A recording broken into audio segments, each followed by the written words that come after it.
En 1844 a lieu la première publication du Comte de Monte Cristo. L'œuvre d'Alexandre Dumas rencontre un succès immédiat avec son histoire rocambolesque de vengeance implacable. Et comme on lit partout que ce roman est inspiré d'une histoire vraie, alors j'ai voulu vérifier ça.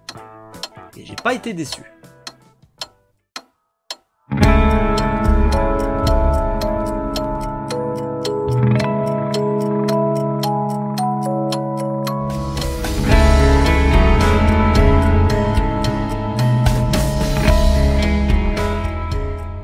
On va commencer par voir un résumé de l'histoire du Comte de Monte Cristo avec un film de 2020.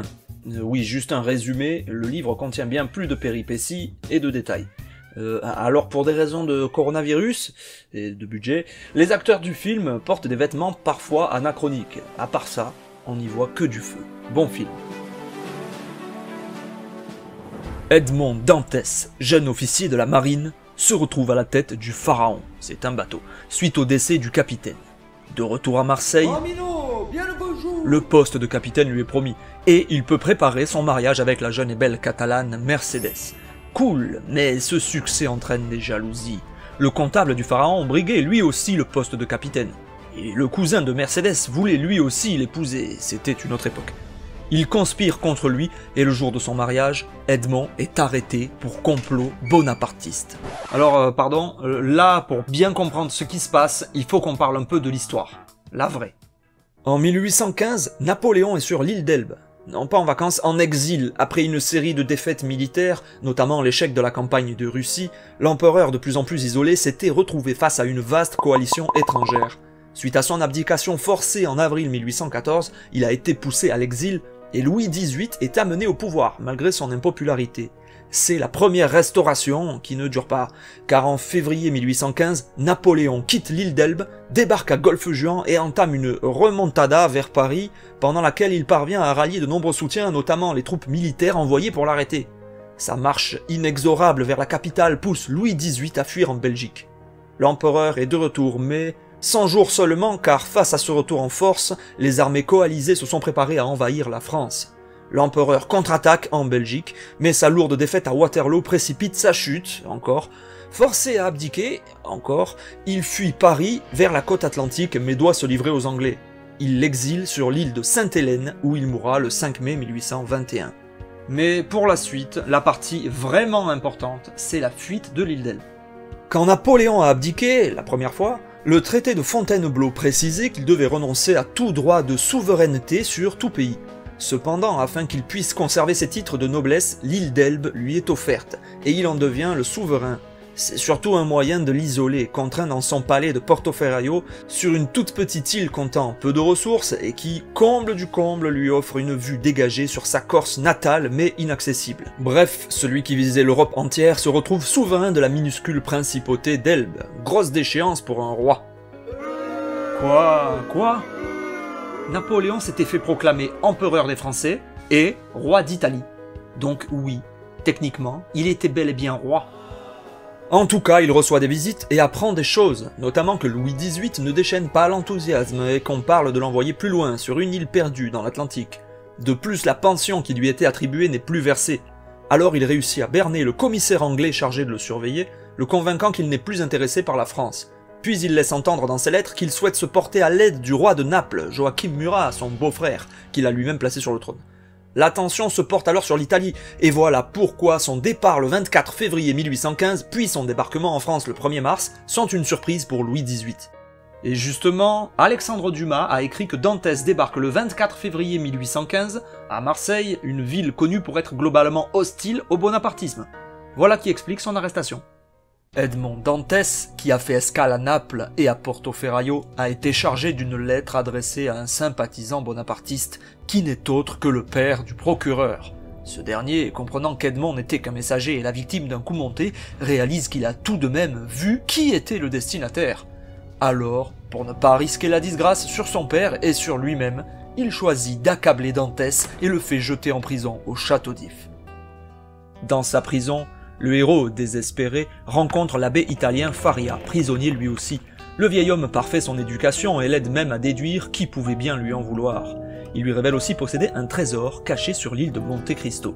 Les deux hommes prévoient de s'évader, mais Faria meurt et Dantès s'échappe seul après 14 ans en prison. Il nage jusqu'à la côte, d'où le défi Monte Cristo organisé à Marseille chaque année. Embarqué par des contrebandiers, il se lie à eux, se rend sur Monte Cristo et découvre le trésor. Riche comme Bezos, Edmond, méconnaissable suite à son séjour en prison, rentre à Marseille. Oh, ça va, cousin? Il apprend alors que son père est mort de faim, que Mercedes a épousé son cousin, c'était une autre époque, que l'ex-comptable est devenu riche et puissant, tout comme le procureur qui a reçu une belle promotion pour avoir arrêté un dangereux conspirateur. Se faisant passer pour un abbé italien, c'est un ancien ami, témoin du complot, qui lui confirme ses soupçons en échange d'un diamant.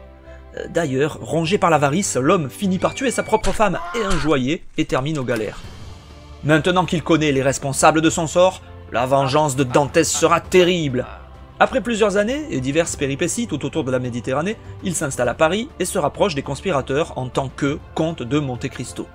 Puis, grâce à sa ruse, à ses larges moyens financiers et à tout ce qu'il a appris au cours de ses voyages, il passe à l'action. Le premier traître, déshonoré, doit démissionner. Sa femme s'empoisonne et il sombre dans la folie. Le deuxième, déchu, plaqué par son fils et par sa femme qui a reconnu Edmond, se suicide. Le troisième, après avoir perdu gros en bourse, est contraint à fiancer sa fille à un prince italien qui se révèle être un bagnard en cavale. Il s'enfuit, mais un bandit allié à Dantès le kidnappe et le force à monnayer sa pitance contre toute sa fortune. Totalement ruiné, il finit par se repentir, et le comte, enfin apaisé, lui accorde sa grâce.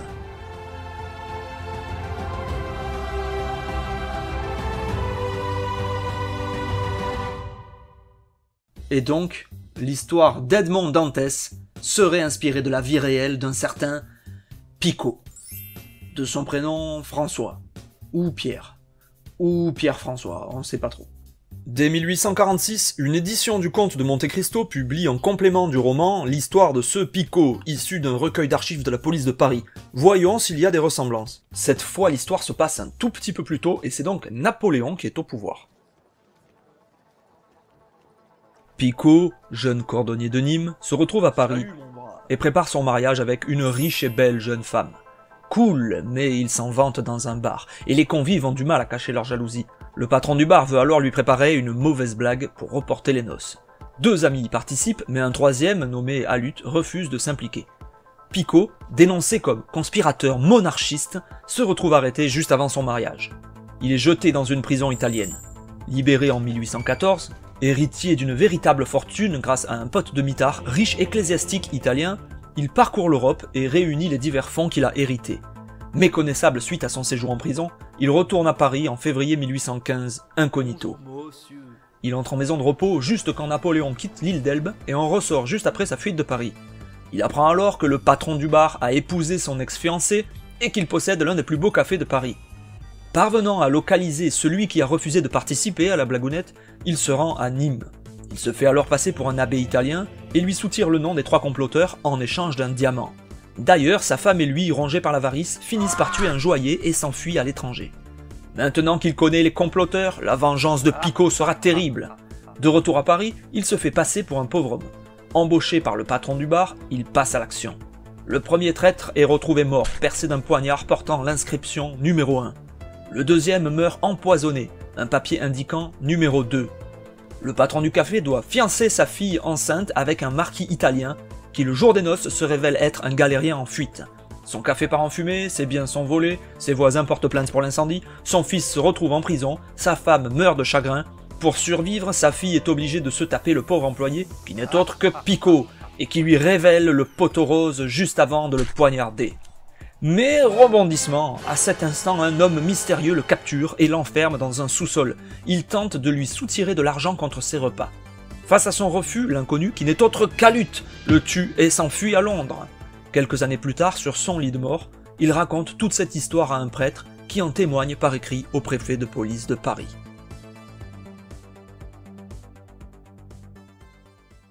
Simple ressemblance? Certainement pas, les détails sont trop similaires. L'histoire du conte est bien inspirée de celle de Picaud. Mais une histoire vraie? Voyons ça de plus près. Ce récit est extrait d'un document de Jacques Pechet, conservateur des archives de la police. Selon cet écrivain et journaliste royaliste, il s'agit d'une affaire policière qu'il a piochée au hasard dans un dossier. À croire que le hasard fait bien les choses. Curieux car d'après ce qu'il écrit, Jacques Pechet n'a pas l'air de croire au hasard. Il dit avoir compilé les sources de divers rapports, procès-verbaux, notes officielles, etc. Mais l'histoire qu'il raconte contient un nombre de détails très précis, trop précis. Tout est bien cousu de fil blanc pour des rapports de police. On a des dialogues romancés, une belle conclusion moraliste et très chrétienne, des dates qui coïncident avec des événements chers au courant royaliste, et même les pensées profondes des personnages. Et puis, franchement, quand Alute surgit juste après le dernier meurtre, personne ne s'est douté que cette histoire puisse être un peu n'importe quoi. Il y a aussi la mention d'un personnage historique, le comte de Ranzo, qu'un des personnages est censé avoir sauvé de la noyade, alors qu'il était déjà mort depuis une quinzaine d'années. Mieux, quand Alute doit expliquer comment ça se fait qu'il sache vraiment beaucoup trop de détails sur les péripéties de Pico et jusqu'à ses pensées et intentions, il dit que c'est une âme séparée de son corps qui lui a tout révélé. Un fantôme, quoi. Ouais, ça se tient. Ou alors, Peuchet a inventé une grande partie de cette histoire. Voire la totalité. Car pour ma part, je n'ai trouvé aucun Pico né dans le Gard, autour des dates données, ni d'Alute mort à Londres, ni aucun autre individu cité par son nom dans cette histoire, pas plus que de Joyer assassiné à Nîmes. Sinon, si cette histoire est vraie, alors il faut valider le fait que les fantômes existent. Et qu'ils racontent des trucs bizarres à des mecs louches sur le point de mourir. Que Pico ait existé, subi une peine de prison, commis des meurtres par vengeance est possible, mais les détails ont été imaginés par Peuchet, l'écrivain, et repris très largement par le romancier Dumas, le père, à ne pas confondre avec le fils car lui aussi a écrit. Dans les deux histoires, on retrouve carrément les mêmes repères historiques, mais placés sous une orientation politique différente.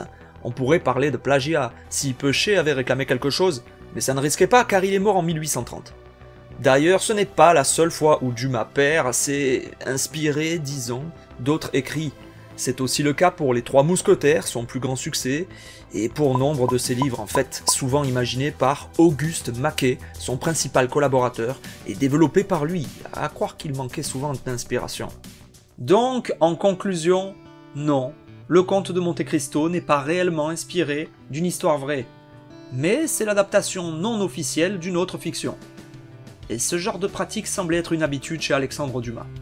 D'un autre côté, si par son style exceptionnel, il n'avait pas amélioré ce récit original mais franchement bancal de vengeance épicée à la sauce nîmoise, le monde serait passé à côté d'un chef-d'œuvre, sans que pour autant personne ou presque n'ait jamais entendu parler de Pico. Merci d'avoir regardé cette enquête d'histoire, je vous laisse avec une pub de notre sponsor. À l'approche des fêtes, optez pour un cadeau original, ludique et éducatif. Retrouvez la toute nouvelle gamme Les Globiles, édition Monte Cristo. Faites vivre aux enfants un moment créatif et culturel avec les jouets à l'effigie des héros du roman d'Alexandre Dumas. Ma vengeance sera terrible, bande de bâtards. Les Globiles Monte Cristo, également disponible avec le coffret d'extension Pierre Pico. Je vais vous aider, mais d'abord, il faudra que votre fille passe me voir. Un jeu soutenu par le ministère de l'Éducation. Tu détaches ta sœur? Pose-moi cette hache! Mais elle m'a trahi. L'ombra di Montegre